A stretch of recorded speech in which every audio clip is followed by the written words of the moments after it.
আপনি এটা শুনে থাকবেন যে ছোট্ট একটা বালক সে ঈশ্বরের প্রতিরূপ হয়, কিন্তু এমন কেন বলা হয় তা কি আপনি কখনো ভেবে দেখেছেন? আমি আপনাকে বলছি, কোনো একটা ছোট্ট বালককে দেখুন, সে কি করে? সকলকে সমান চোখে দেখে। ওর মনে না কোনো ছলনা রয়েছে, না কোনো কপটতা, না অহংকার রয়েছে, আর না কোনো বিষয় নিয়ে কোনো চিন্তা। সকলকে সে সমান চোখে দেখে আর নিজের মধ্যেই প্রসন্ন থাকে, সকল বিকার থেকে মুক্ত।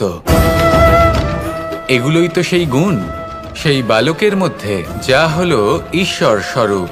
এবার ভেবে দেখুন, যদি প্রত্যেকটা মানুষ এই ছোট বালকের মতো সেই সব গুণ নিজের মধ্যে জাগ্রত করে তোলে, তাহলে কি হবে? তারাও ঈশ্বর তুল্য হয়ে উঠবে। তাই আপনিও এটাই করুন, নিজের মনকে বিকার মুক্ত করুন সেই ছোট্ট বালকের মতো।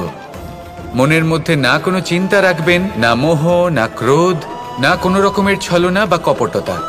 সবাইকে সমান চোখে দেখুন আর নিজের মনেই প্রসন্ন থাকতে শিখুন। এই মন প্রেমময় হয়ে বলবে, রাধা রাধা। মানুষের এই জীবন, মানুষ জন্ম নেয়, একটা নির্দিষ্ট সময়ের পরে এই সংসার ত্যাগ করে চলেও যায়। এবার শুধু এটাই আবশ্যক নয় যে এই জীবনকালকে আপনি যাপন করবেন, শুধু এটাই গুরুত্বপূর্ণ নয়। আবশ্যক এবং গুরুত্বপূর্ণ হলো এটা যে এই জীবনকালে আপনি এমন কিছু করেন যাতে এই সংসারের মঙ্গল হয়, যাতে এই সংসার আপনাকে মনে রাখে, আপনার থেকে প্রেরিত হয়, আপনার মতো হতে চায়, প্রত্যেক বছর আপনার জন্মতিথির অপেক্ষা করে, এমনভাবে আপনার জন্মদিন পালন করে যাতে সেটা মহোৎসবের আকার ধারণ করে। এবার এই জন্মদিন এমনি এমনি মহোৎসবে পরিণত হয় না। তখন হয় না যখন কোনো ব্যক্তি রাজার রূপে বা কোনো গোয়ালার রূপে জন্মগ্রহণ করে। তখন পরিণত হয় যখন একজন মানুষ জন্মগ্রহণের পরে এই সংসারকে কোনো শিক্ষা দিয়ে যান, কিভাবে একজন মানুষ গোয়ালা থেকে রাজা হতে পারে, কিভাবে একজন মানুষ অসত্য থেকে সত্যের পথে চলতে শুরু করেন, অধর্ম থেকে ধর্মের পথে চালিত হতে পারেন, কিভাবে অন্ধকার থেকে প্রকাশের দিকে যেতে পারেন, কিভাবে নিজের আত্মাকে পরমাত্মার সাথে মিলিত করতে পারেন। তা সে রামনবমী হোক বা জন্মাষ্টমী হোক, তাদের জীবনের সাথে জড়িত প্রত্যেক মুহূর্ত একটা পরবের আকার ধারণ করে। তাহলে আপনিও এইভাবে নিজের জীবন যাপন করতে থাকুন। এই সংসারে শুধু ভালোবাসা বিতরণ করুন, কিছুটা এমনভাবে বিতরণ করুন যাতে আপনি এই সংসার থেকে চলে যাওয়ার পরেও এই সংসারে আপনি শুধুই ভালোবাসা বিতরণ করতে পারেন। যদি আপনি এরকম করেন, সংসারকে প্রেরণা দেন, তাহলে আপনার জীবনও রাধা কৃষ্ণের প্রেমের মতোই অলৌকিক এবং দৈব হয়ে উঠবে। আসুন আর আমার সাথে ভালোবেসে বলুন, রাধা রাধা। সমস্ত মানুষের জীবন কিছুটা সমান হয়। মানুষ জন্মগ্রহণ করে, তারপর চলতে শেখে, জীবনে এগিয়ে চলে, বার্ধক্য লাভ করে, তারপর সমাপ্ত হয়ে যায়। কিন্তু সেই ব্যক্তিরা কারা যারা প্রকৃত অর্থে মনুষ্য জীবন যাপন করেন? এনারা হলেন সেই ব্যক্তি যারা পড়ে গেলেও আবার উঠে দাঁড়ানোর চেষ্টা করেন, নিজের ভেঙে পড়া অস্তিত্বকে আগলে নিয়ে আবার একটা আকার দেওয়ার চেষ্টা করেন, ভগ্ন আশাকে আবার একটা নতুন দিশা দেন। অসফল হওয়ার পরেও থামেন না, আবার এগোতে থাকেন। অসফল হওয়ার পরে যদি আপনি থেমে যান, তাহলে সাফল্য আপনার সামনে অপেক্ষা করে, কিন্তু আপনি তা দেখতে পান না। তাই জীবনের সংঘর্ষে অংশগ্রহণ করতে শিখুন, জীবনের সংঘর্ষ থেকে পালাবেন না। আসুন আমার সাথে ভালোবেসে বলুন, রাধা রাধা। এই সংসারের সব থেকে বড় সুখ কি? কেউ বলবেন নিজের লক্ষ্য প্রাপ্ত করা, কেউ বলবেন ধন উপার্জন করা, কেউ বলবেন নিদ্রাই সব থেকে বড় সুখ, কেউ বলবেন রাজ্য লাভ করা, আবার কেউ বলবেন মাতার হাত থেকে খাবার খাওয়া, আদি ইত্যাদি। কিন্তু যদি সত্যি কথা বলি, এই সংসারের সব থেকে বড় সুখ হলো সেবা করা। কখনো কাউকে সেবা করে দেখুন, এই সেবা দ্বারা অন্য কোনো মানুষের আশীর্বাদ লাভ করাতেই সুখ রয়েছে। আপনার সেবা ভাব দ্বারা যখন কোনো মানুষ নিজের অন্তরাত্মা থেকে আপনাকে আশীর্বাদ করে, তার থেকে বড় সুখ আর কিছুই নেই। কারণ প্রত্যেক মানুষের মধ্যে ঈশ্বর বাস করেন। নরের সেবাই হলো নারায়ণের সেবা। নিষ্কাম সেবা করাই হলো সব থেকে বড় সুখ। তাই নিজের অন্তরে সেবার এই ভাব জাগ্রত করুন। যে সুখের কথা আমি বলছি, সেই সুখ অনুভব করেই দেখুন। এই মন সুপ্রসন্ন হয়ে বলবে, রাধা রাধা। জীবন কিসের উপর নির্ভরশীল? ধনের ওপর, বৈভবের ওপর, নিঃশ্বাসের ওপর? না, এই জীবন নির্ভরশীল বিশ্বাসের ওপর। বিশ্বাস নিজের ওপর, বিশ্বাস আমাদের আপনজনের ওপর। কিন্তু যখন এই বিশ্বাস ভেঙে যায়, তখন মানুষের মনও ভেঙে যায়, আর তারপর সে অন্য কিছু করতেই পারে না। তখন কি করা যেতে পারে? 3টে কাজ আছে যা আপনি করতে পারেন। প্রথম, ভালোবাসা। যাকে আপনি ভালোবাসেন, যারা আপনাকে ভালোবাসে, ভুল যারই হোক না কেন, তার কাছে ক্ষমা চাইতে কখনোই সংকোচ বোধ করবেন না। দ্বিতীয় হলো বিশ্বাস। যারা আপনাকে ভালোবাসেন, আপনাকে বিশ্বাস করেন, তাদের বিশ্বাস কখনো ভাঙবেন না। তৃতীয় হলো আশা। যারা আপনাকে ভালোবাসেন, আপনাকে বিশ্বাস করেন, তাদের আশা আপনার সাথে জড়িত। তাদের থেকে কখনো কিচ্ছু লুকোবেন না। এই 3টে কাজ করুন, আর এই জীবন সুপ্রসন্ন হয়ে বলবে, রাধা রাধা। পরিস্থিতি কখনো এটা ভালো থাকে, আবার কখনো মন্দ হয়ে যায়। কখনো এই পরিস্থিতি আমাদের পক্ষে থাকে, আর কখনো এই পরিস্থিতি অনুযায়ী আমাদের চলতে হয়। কোনো বিকল্প থাকে না। কিন্তু যখনই এই পরিস্থিতি খারাপ হয়ে যায়, তখন কি করা উচিত সেই প্রশ্ন মনে জেগে ওঠে।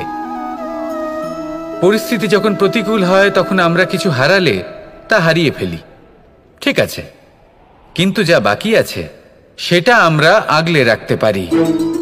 পরিস্থিতিকে সামলে রাখার চেষ্টা আমরা অবশ্যই করতে পারি, শুধু সেটুকুই আমাদের হাতে রয়েছে। কিন্তু এর থেকেও বড় সমস্যা আছে, অহংকার। কখন প্রবেশ করে আমরা জানতেও পারি না। এই অহংকার আপনাকে বুঝতেও দেবে না যে আপনি সত্যি কিছু হারিয়েছেন। আপনার কিছুই যাবে আসবে না। দেখতে গেলে আকাশের সূর্য নিজের প্রকাশ হারিয়ে ফেলে যখন অন্ধকার ঘনিয়ে আসে। তাহলে আমরা কে হই? ওনার সামনে তো কিছুই নই। এই অহংকার আমাদের দমন করতেই হবে। এটা বিশ্বাস করতে হবে যে এই সমগ্র সৃষ্টিতে আমরা শুধুমাত্র একটা কণা, তার থেকে বেশি আর কিছুই নয়। বিশ্বাস করতে হবে যে আমরা ততটাও বড় নই যে কখনোই কিছুই হারাবো না। এবার যেদিন এই জ্ঞান আপনি আত্মস্থ করে নিজের আচরণ পাল্টাবেন, মনে রাখবেন, সেই দিনই অহংকারকে দমন করতে আপনি পথে অগ্রসর হয়ে পড়েছেন। এই অহংকারকে দমন করুন, আর আমার সাথে ভালোবেসে বলুন, রাধা রাধা। বুদ্ধি আর বিবেকের পার্থক্য কোথায় তা নিয়ে এই সংসার অনেক কিছুই ভাবে। কিছু মানুষ ভাবেন যে এই দুই হলো একই, কিন্তু যদি সত্যি কথা বলি, তাহলে এই দুইয়ের মধ্যে একটা অমূল্য পার্থক্য আছে। আর তা হলো এটা যে বুদ্ধির সম্পর্ক হলো মস্তিষ্কের সাথে, আর বিবেকের সম্পর্ক হলো হৃদয়ের সাথে। যে কোনো বুদ্ধিমান মানুষ কি করেন? নিজের মতন করে এই সংসারকে বদলে ফেলতে চেষ্টা করেন। একজন বিবেকশীল মানুষ কি করেন? নিজের অন্তরকে, নিজের মনকে বদলে ফেলতে চেষ্টা করেন। কারণ মানুষের সংসার এই মনের মধ্যেই বসবাস করে। তাই নিজের বুদ্ধির ব্যবহার অবশ্যই করুন, কিন্তু তাতে বিবেকের লাগামটা অবশ্যই শক্ত হাতে ধরবেন। আসুন আমার সাথে ভালোবেসে বলুন, রাধা রাধা। সম্পর্ক এ হলো এক বন্ধন যা আমাদের এক সূত্রে বেঁধে রাখে। কিন্তু এমন কিছু ব্যক্তি থাকেন যারা এই সম্পর্কের বিষয়ে নিজস্ব একটা ধারণা করে ফেলেন যে সম্পর্ক এরকম হওয়া উচিত, সম্পর্ক সেরকম হওয়া উচিত। আমি এই সম্পর্কের জন্য কত কিছু করেছি এই ব্যাখ্যা করতে থাকেন, আর তার বদলে অনেক কিছু প্রত্যাশাও করেন। কিন্তু সত্য হলো এটাই যে সব সম্পর্ক একরকমের হয় না, কিন্তু প্রত্যেক সম্পর্কের একটা বিশেষত্ব থাকে। যেমন চোখ আর নাকের এই সম্পর্ককেই দেখুন। চোখের সব থেকে কাছে কে আছে? নাক আছে। কিন্তু এই চোখ দিয়ে এই নাককে আমরা দেখতেই পাই না। তবে কি ধরে নেব এই সম্পর্কের কোনো মূল্য নেই? এমনও নয়। ঠিক এইভাবে এই সম্পর্কের তিক্ততা রয়েছে, এমনটা কখনোই নয়। শুধু চোখ আর নাকের এই সম্পর্কের মতোই হলো আমাদের জীবনে আমাদের আপনজনের সাথে সম্পর্ক। যদি কারোর ব্যবহার আপনার প্রতি অনুচিত হয়, বা যদি কেউ অনুপস্থিত থেকে থাকে, বা কেউ যদি আপনাকে বুঝতে না পারেন, তাহলে তার অর্থ এটা নয় যে আপনি সেই সম্পর্ক ভেঙে ফেলবেন। বুঝুন, আপনার জীবনে তার গুরুত্ব কোথায় আর তার জীবনে আপনার। সম্পর্ক গড়ে তুলুন, তাকে পালন করতে শিখুন, একসাথে মিলে চলুন। এই মন সুপ্রসন্ন হয়ে বলবে, রাধা রাধা। আপনি কখনো কোনো সরোবরের দিকে তাকান, যার জল হলো শান্ত, স্থির। আপনি স্পষ্ট দেখতে পাবেন সেই সরোবরের তলদেশে কি রয়েছে। তাতে সাঁতরে বেড়াচ্ছে সুন্দর মাছ, চকচকে কিছু পাথর, স্বর্ণরূপী বালি, সবই আপনি দেখতে পাবেন। কিন্তু যখনই আপনি একটা ছোট্ট পাথর তুলে সেই জলে ছুঁড়ে ফেলবেন, তখন সেই জল বিচলিত হবে, আর সেই স্পষ্টতা ন্যূনতম হয়ে যাবে। তারপর কিছুই স্পষ্টভাবে দেখা যাবে না। এই ঘটনা মানুষের সাথেও ঘটে। মানুষ যদি বিচলিত হয়ে পড়ে, তখন সে বুঝতে পারে না যে বর্তমানে কি হয়ে চলেছে আর ভবিষ্যতে কি করা উচিত। কিন্তু সেই মানুষ যদি শান্ত থাকেন, স্থির থাকেন, ধন্যাত্মক থাকেন, তাহলে নিশ্চিত রূপেই বুঝতে পারবেন যে বর্তমানে কি করতে হবে আর ভবিষ্যতে কি করতে হবে। তাই নিজের মধ্যে সেই স্থিরতা আনুন, সেই ধৈর্য ধরুন, নিজেকে শান্ত রাখুন, আর সবার মধ্যে ভালোবাসা ছড়িয়ে দিন। এই মন প্রসন্ন হয়ে বলবে, রাধা রাধা। মানুষের জীবন বড়ই বিচিত্র হয়। যেই মুহূর্তে জন্ম নেয়, একটা প্রতিস্পর্ধায় প্রবেশ করতে থাকে। মানুষ জন্ম নেয় আর প্রতিস্পর্ধা শুরু হয়ে যায় ভাই এবং বোনের মধ্যে সর্বশ্রেষ্ঠ হবার, সবার থেকে এগিয়ে থাকার। তারপরে সে যায় গুরুকুলে। নিজের বন্ধুদের মধ্যে সর্বশ্রেষ্ঠ হওয়ার প্রতিস্পর্ধা শুরু হয়। এবার সেখান থেকে বাইরে বেরিয়ে সংসার জীবনে প্রবেশ করে ধন উপার্জনের প্রতিস্পর্ধা শুরু হয়। তা সে যুদ্ধই হোক বা কলা হোক, এই প্রতিস্পর্ধা কখনোই আমাদের পিছু ছাড়ে না। তাই যদি প্রতিস্পর্ধা করতেই হয়, তাহলে আমরা মানুষকে সাহায্য করার প্রতিস্পর্ধা কেন করব না? এমন এক প্রতিস্পর্ধা যাতে যে কেউ জিতুক বা যে কেউ হারুক না কেন, লাভ সকলের হবে। সকলের মধ্যে প্রেম বিতরণ করতে থাকুন, এইভাবেই আনন্দ বিতরণ করতে থাকুন, আর আমার সাথে ভালোবেসে বলুন, রাধা রাধা। এই সংসারে বড়ই বিচিত্র এক শব্দ আছে, মূল্য। এর প্রয়োগ আমরা জীবনেও করে থাকি, আবার ব্যবসাতেও করে থাকি। একজন উদ্যোগপতি সবসময় বলেন, ব্যবসার মূল্য সবসময় উচ্চমান হওয়া উচিত, তাতে লাভ বেশি। অন্যদিকে আরেকজন ব্যক্তি যিনি পরোপকারী, যিনি ঈশ্বরের দর্শনের অভিলাষী, তিনি বলেন জীবনের মূল্য সব থেকে উচ্চমান হওয়া উচিত। অনেক সময় মানুষ কি করে থাকেন, ব্যবসার এই মূল্য তা উচ্চতার শিখরে পৌঁছানোর লোভে জীবনের মূল্য নামিয়ে ফেলেন। যেখানে এই সমগ্র সংসার প্রেমের দ্বারা চালিত হয়। প্রেমই হলো এই সংসারের আধার। এবার যদি আপনি প্রেম করতে শিখে যান, তাহলে ব্যবসাতে নিশ্চিত রূপে লাভের সাথে সাথে কীর্তি এবং যশ লাভও করতে পারবেন। তা আমি নিশ্চিত রূপে বলতে পারি, কারণ ব্যবসাতে ওঠা নামা এসব চলতেই থাকে। জীবনকে আপনি যদি একবার উচ্চতায় নিয়ে যেতে পারেন, তাহলে তা কখনোই নামবে না। আসুন আর আমার সাথে ভালোবেসে বলুন, রাধা রাধা। আমরা আনন্দ লাভের জন্য ভালোবাসি মা বাবাকে, ভাই বোনকে, পরিবার পরিজনকে, বন্ধুকে, প্রেমিকাকে। আমরা চাই যে সকলে যেন আপন হয়ে থাকেন, আমাদের কাছে থাকেন। কিন্তু মানুষের একটা প্রবৃত্তি আছে যে তিনি যা লাভ করে ফেলেন তার মূল্য তিনি বুঝতেই পারেন না।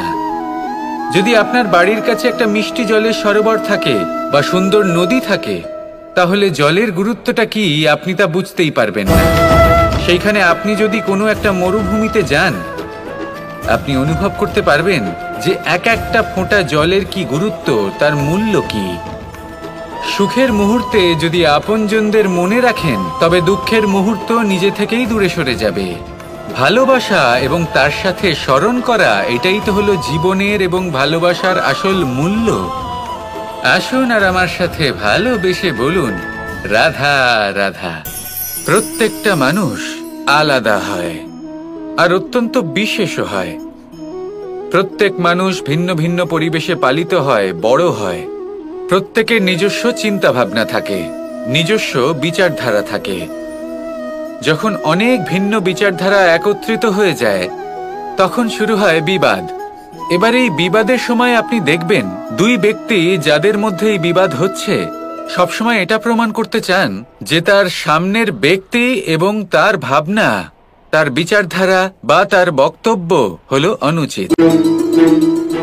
এবার এটাই যদি প্রেমপূর্বক রূপে আপনি ভেবে দেখতে চেষ্টা করেন যে সামনের ব্যক্তিটির বক্তব্য, তার মানসিকতা আসলে কি, তাতে উচিত ঠিক কি, সেটা আমরা বুঝতে পারি।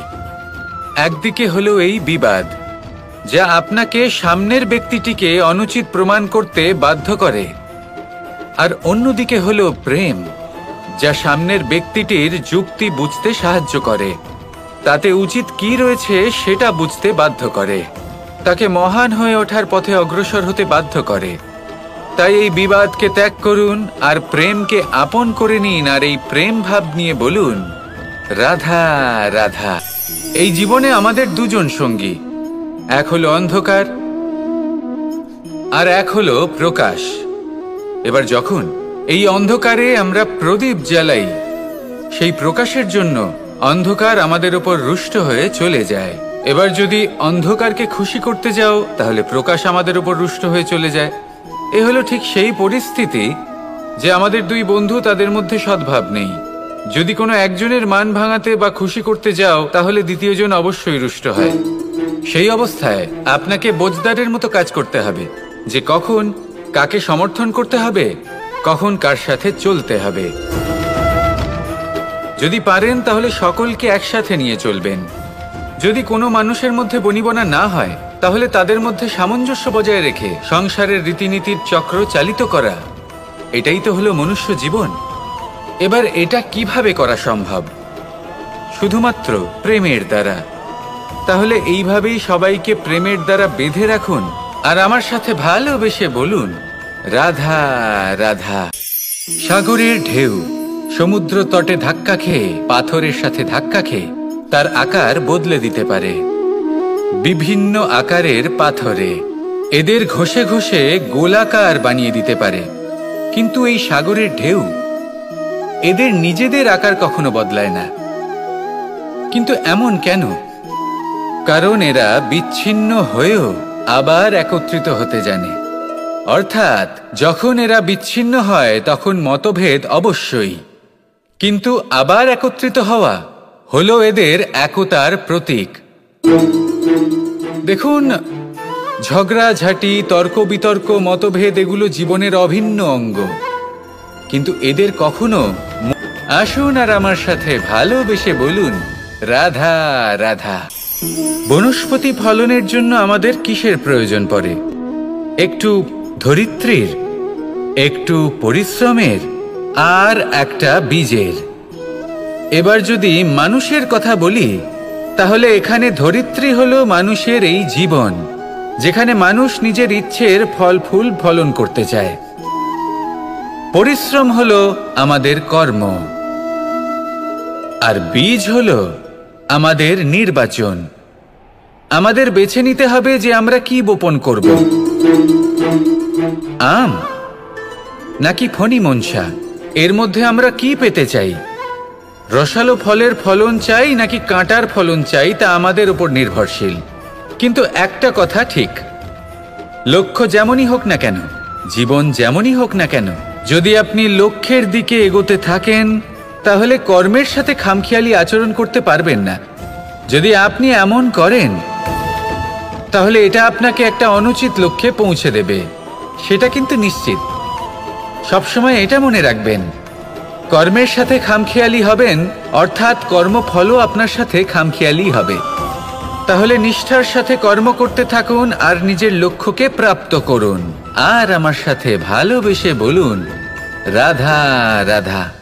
এই সংসারে এমন কিছু মানুষ আছেন যাদেরকে আপনার ভালো লাগে, তারা আপনার প্রিয়। আমরা চাই ওনারা আমাদের কাছে থাকুন, আমরা ওনাদের কাছে থাকি। এবার সেই ক্ষেত্রে আমরা তাদের ভালো ভালো উপহার দেওয়ার চেষ্টা করি, কারণ ওনারা হলেন আমাদের প্রিয়। আর তার বদলে আমরা আশা করে থাকি যে ওনারা আমাদের একটু সম্মান করবেন।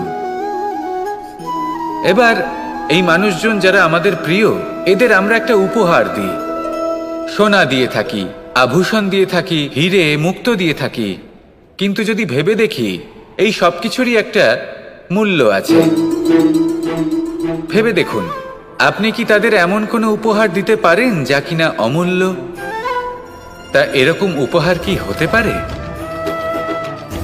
ঠিক বলেছেন আপনি, প্রেম।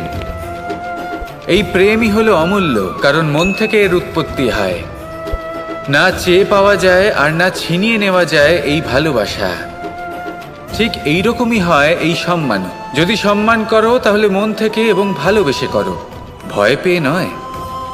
মনে রাখবেন, যে মাথা ভয়ের দ্বারা নত হয়, বিরোধিতাও প্রথমে সেই করে থাকে।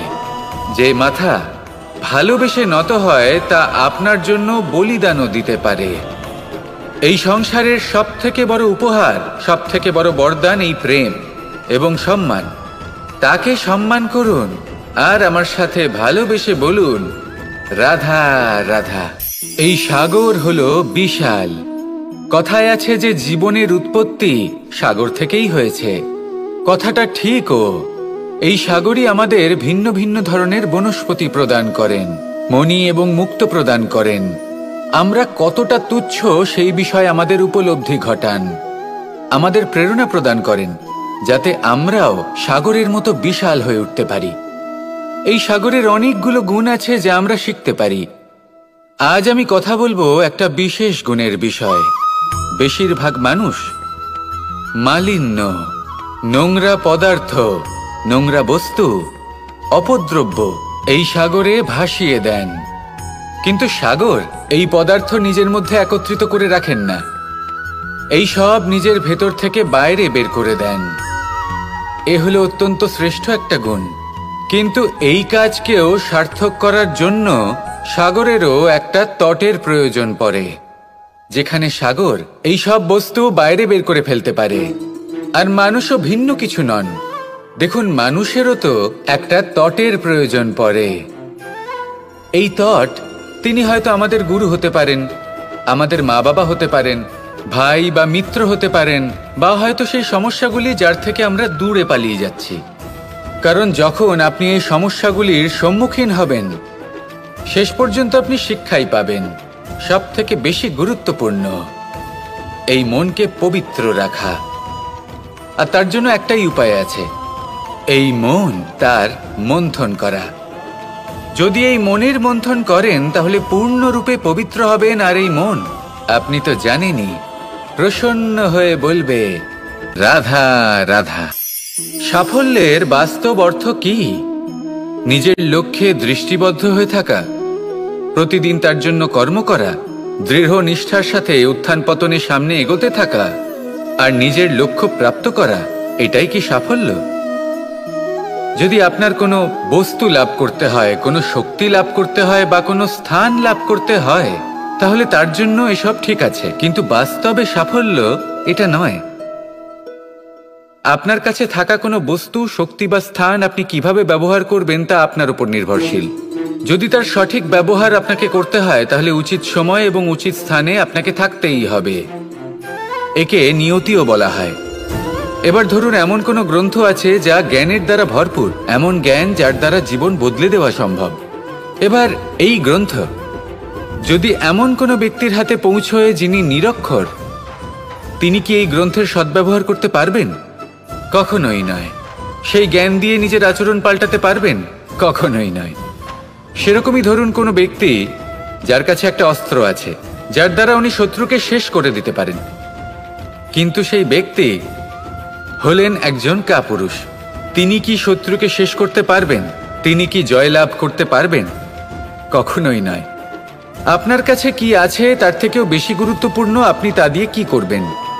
উচিত ব্যক্তির সাথে উচিত সময় উচিত স্থানে থাকা বেশি গুরুত্বপূর্ণ। নিজের গুণের সাথে, নিজের শক্তির সাথে, নিজের জ্ঞানের সাথে উচিত সময় উচিত স্থানে অন্যের যন্ত্রণাকে দূর করা, অন্যের জীবনকে আরো সুন্দর করে তোলা, এটাই হলো সাফল্য। তাহলে সাফল্যের বাস্তব অর্থ বুঝুন, অর্থাৎ নিজেকে আরো প্রসন্ন রাখুন আর আমার সাথে ভালোবেসে বলুন, রাধা রাধা। প্রারম্ভ শূন্যের দ্বারা হয়ে থাকে, তা সে ব্রহ্মাণ্ডই হোক, পৃথিবীই হোক, আদি ইত্যাদিই হোক। সবাই নিজের অস্তিত্ব শূন্য থেকে লাভ করে। এই শূন্য যার নিজের কোনো অস্তিত্ব নেই, কিন্তু সে সকলকে অস্তিত্ব দান করে থাকে। আমাদের এই শূন্যের মতো হতে হবে। যে আমাদের সাথে যুক্ত হবে তাদের অস্তিত্ব অনেক বেশি প্রখর হবে, বিশাল হবে, শ্রেষ্ঠ হবে। কিন্তু যেই আমরা তাদের থেকে দূরে যাব, তারা আমাদের উপস্থিতির আভাস পাবে, আমাদের গুরুত্ব বুঝতে পারবে। শূন্যই হলো সূত্রপাত, শূন্যই হলো সমাপ্তি। শূন্যকে কেউ যতই ছোট মনে করুক, কিন্তু এই শূন্য অত্যন্ত গুরুত্বপূর্ণ। তাই এই শূন্যের মতো হয়ে উঠুন আর আমার সাথে ভালোবেসে বলুন, রাধা রাধা। এই সংসারের সব থেকে গুরুত্বপূর্ণ তত্ত্ব কোনটা? প্রথম হলো সময়। জন্ম থেকে মৃত্যু পর্যন্ত এই যে সময়, এটাই তো হলো জীবন। দ্বিতীয় হলো জীবন, যাতে আমরা সময়ের সদ্ব্যবহার করি, শ্রেষ্ঠ থেকে শ্রেষ্ঠতর কাজ করার চেষ্টা করি। বহু বছরের এই পরম্পরা, এই সংস্কৃতিকে এগিয়ে নিয়ে যাওয়ার চেষ্টা করি। এই সংসারে আমরা অংশগ্রহণ করতে চেষ্টা করি। তৃতীয় হলো ধন, সেই ধন যা প্রত্যেক ব্যক্তি অর্জন করতে চেষ্টা করেন। এবার এই তিনটি তত্ত্বের মধ্যে একটা সামঞ্জস্য আছে, সমান ব্যাপার আছে। সে ধনই হোক বা সময় হোক বা হোক জীবন। আর সেই সমান ব্যাপার হলো যে যদি আপনি এটা গণনা করতে থাকেন তাহলে তা কমতে থাকে, যদি আপনি এটা ব্যবহার করেন তাহলে তা বাড়তে থাকে। একে সংগঠিত করে রাখতে চেষ্টা করলে এ হাত থেকে ফসকে যায়, কিন্তু যদি আপনি একে সামলে রাখতে শিখে যান, তাহলে এমন কাজ করবেন যাতে সংসারের সাথে সাথে পরবর্তী প্রজন্ম লাভবান হবে। যদি কিছু শিখতে চান তাহলে সামলাতে শিখুন, গণনা করা বা সংগঠিত করা নয়। আসুন আর আমার সাথে ভালোবেসে বলুন, রাধা রাধা। একটা জলের ফোঁটাকে ফোঁটা নামে সম্বোধন করা হয়। অনেক ফোঁটা একত্রিত হলে সাগরের রূপ ধারণ করে। শুধু একটা পাতাকে পাতা বলা হয়, অন্য অনেক পাতার সাথে একত্রিত হলে তা গ্রন্থের রূপ ধারণ করে। একটা মাত্র সুতো অন্য সুতোর সাথে মিলিত হলে বস্ত্রের রূপ ধারণ করে। অনেক সংখ্যক ইট একত্রিত হলে মহলের রূপ ধারণ করে। সৈন্যরা একত্রিত হলে সৈন্যদল তৈরি হতে পারে। এটা হলো শক্তি সংগঠনের, এটাই হলো শক্তি একতার। তা সে বনস্পতি হোক বা কোনো ব্যক্তিই হোক, কোনো মনোভাবই হোক, যদি একা থাকে তাহলে দুর্বল হয়ে পড়বে। যদি সংগঠিত থাকে তাহলে শক্তিও বাড়বে আর আপনাকে সামনে এগিয়েও নিয়ে যাবে। তাই এই একতায় বিশ্বাস রাখুন আর আমার সাথে ভালোবেসে বলুন, রাধা রাধা। দু রকমের প্রাকৃতিক বেগ থাকে। প্রথম হলো বর্ষা। যখন এর বর্ষণ হয় তখন মাটিকে শীতল করে নতুন ফসল ফলায়। আর দ্বিতীয় হয় পবন, যা আমাদের সর্বদা শ্বাসবায়ু প্রদান করে। অশান্ত এই মনকে শান্তি প্রদান করে, এই ক্লান্ত শরীরে স্ফূর্তি প্রদান করে। আমাদের জীবনে যত আবেগ আছে তা হয় বর্ষার মতো হওয়া উচিত, নয় হওয়া উচিত পবনের মতো। ক্রোধ, মতভেদ, বিবাদ, এগুলো হওয়া উচিত বর্ষার মতো। অর্থাৎ কিছু সময় পরে যেন এরা নিজে থেকেই ছিন্ন ভিন্ন হয়ে চলে যায়। আর যদি পবনের মতো কোনো আবেগ থাকা উচিত তা হলো প্রেম, যা সর্বদা শ্বাসবায়ু প্রদান করে, সবসময় সাথে থাকে। একে আমরা অনুভব করতে পারি না, কিন্তু এ আমাদের অনুভব করার জন্য প্রাণবায়ু প্রদান করে। আর যখন চক্রবাতের মতো সে ভয়ঙ্কর হয়ে ওঠে, তখন সমগ্র সংসার বদলে দেয়। এর সারমর্ম একটাই, শক্তি। মতভেদ, ক্রোধ, বিবাদের মধ্যে নেই। শক্তি যদি থাকে তা আছে প্রেমের মধ্যে। তাই এই প্রেমকে মনের মধ্যে রাখুন আর আমার সাথে বলুন, রাধা রাধা। একটা গরু যখন দুধ দেয় তখন তার একটা মূল্য থাকে। ওই দুধ থেকে যদি আপনি দই বানান তাহলে তার মূল্য বৃদ্ধি পায়। দই থেকে যদি মাখন বানিয়ে নেন তাহলে মূল্য আরো কিছুটা বেড়ে যায়। আর মাখন থেকে যদি ঘি বানিয়ে ফেলেন তাহলে মূল্য আরো অনেক বেশি বেড়ে যায়। কিন্তু এর কারণ কি? এরকম কেন হয়? কারণ হলো পরীক্ষা। দুধের মধ্যে যখন জোরন মেশানো হয় তখন দইয়ের টক ভাব চলে আসে।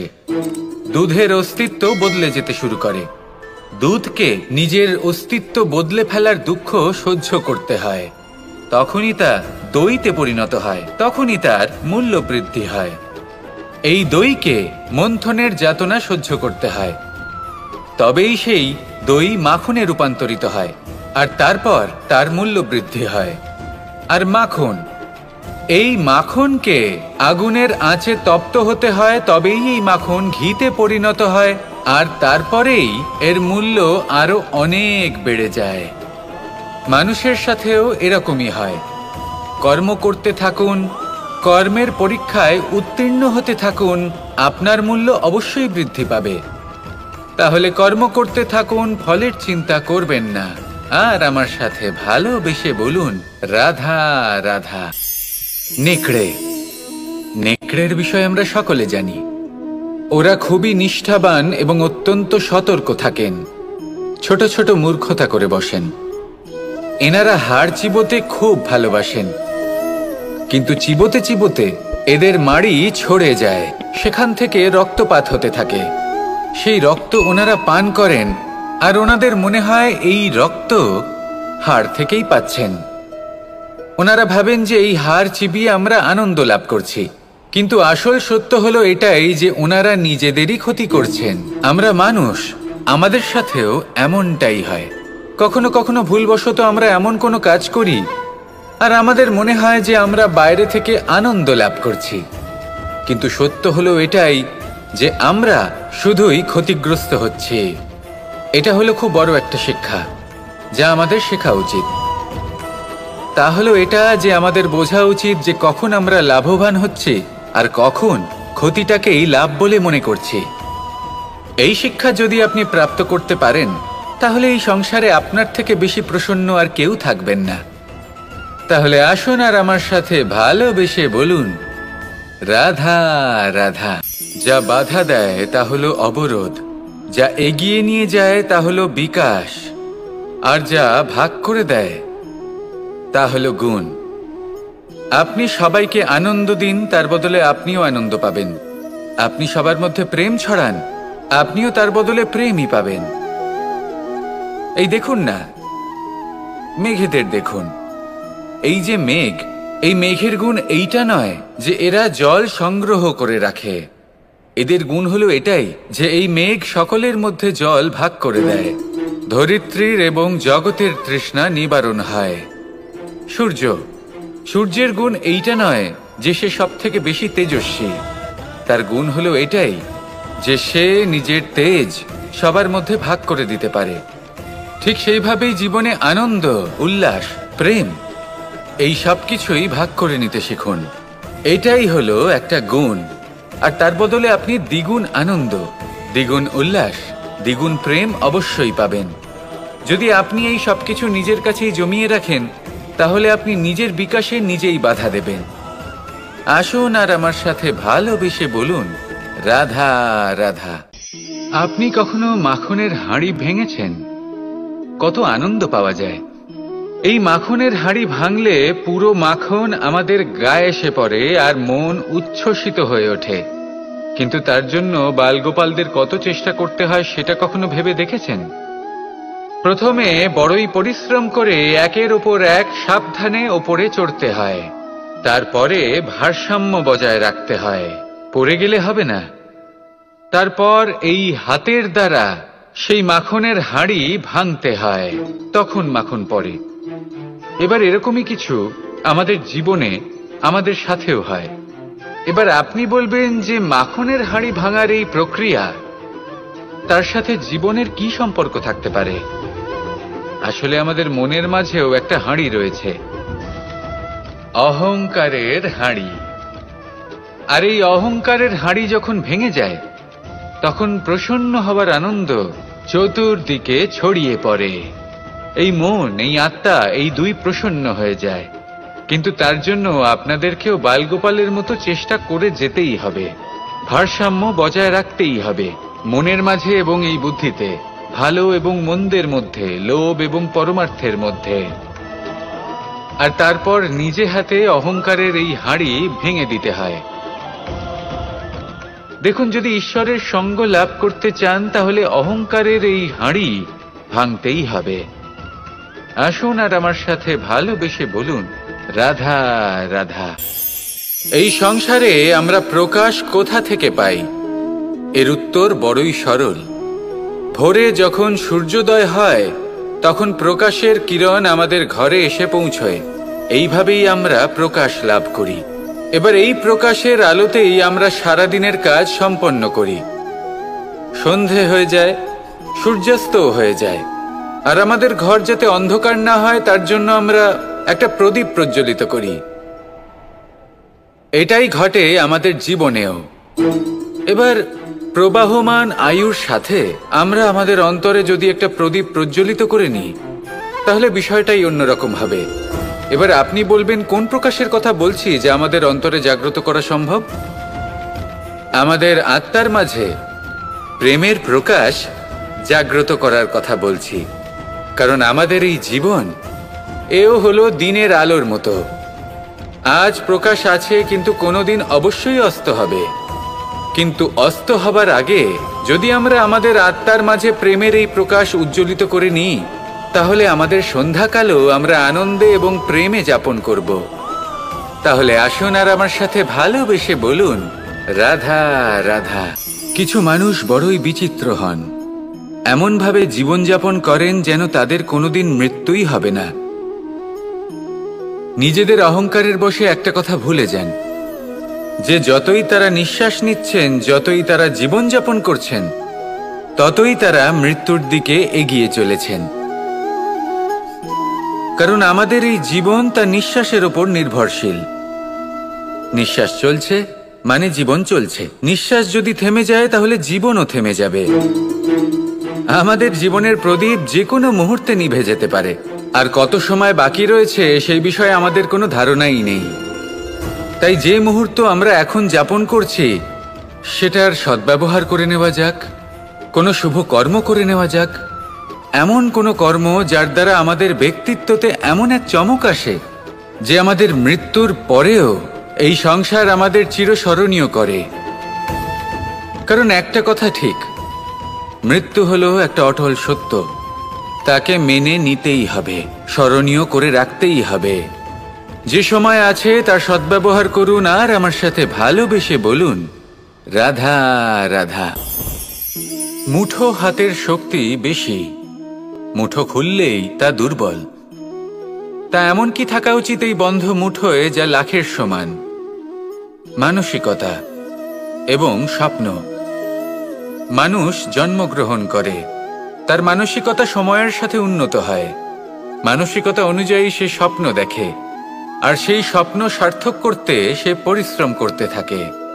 কিন্তু খুব গুরুত্বপূর্ণ একটা কথা আছে যা আপনার মনে রাখা উচিত। আপনার এই মানসিকতা, আপনার এই স্বপ্ন, তা যেন আপনার নিয়ন্ত্রণে থাকে। আপনার বন্ধ মুঠোয় যেন এর লাগাম থাকে, আপনি যেন এর প্রভু হন। যদি তা হয় তবেই আপনি লাভবান হবেন।